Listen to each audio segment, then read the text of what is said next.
En Algérie, cela fait maintenant 7 mois que le journaliste sportif français Christophe Glaise est incarcéré. Il a été condamné, on le rappelle, par la cour d'appel de Tizi Ouzou à 7 ans de prison, notamment pour apologie du terrorisme, ce qu'il a toujours nié. Avec nous pour en parler, Antoine Bernard, bonsoir. Bonsoir. Soyez le bienvenu sur TV5 Monde. Vous êtes directeur du plaidoyer de l'assistance de RSF, Reporters sans frontières, qui organise après-demain, jeudi 29 janvier, à 20h, une soirée de soutien au Bataclan. Quelques mots pour commencer sur cette initiative. Quel est le programme et le but de cette soirée ?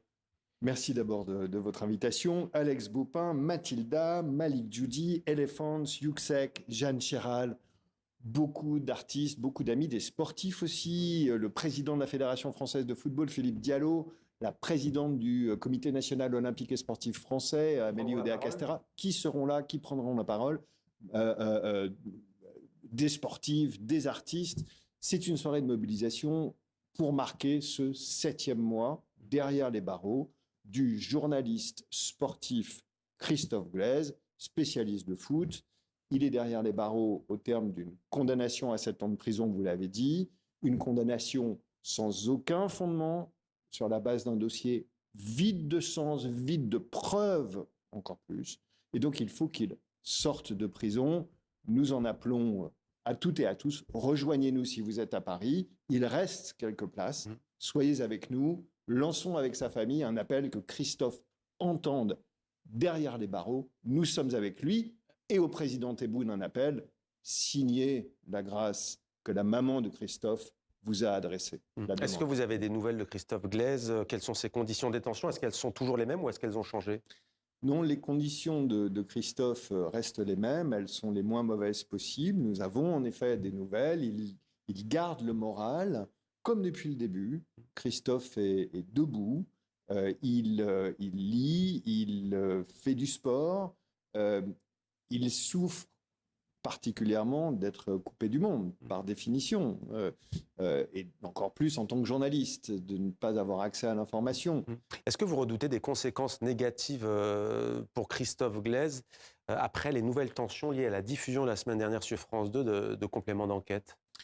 Nous faisons le constat, et on a beaucoup poussé à ça, que le dossier de Christophe est un dossier très autonome. C'est un journaliste sportif, ce n'est qu'un journaliste sportif. Il a été condamné à 7 ans de prison, alors tout ce qu'il a fait, c'est rencontrer des sources, pratiquer le journalisme.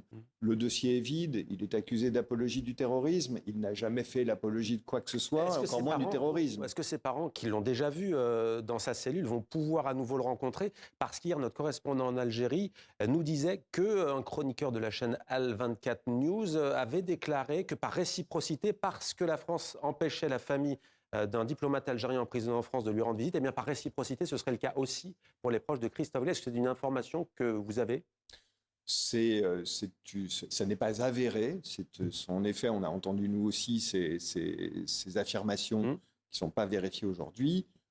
On jugera en pratique au prochain séjour des parents de Christophe en Algérie et à la prochaine visite, dans la prochaine semaine.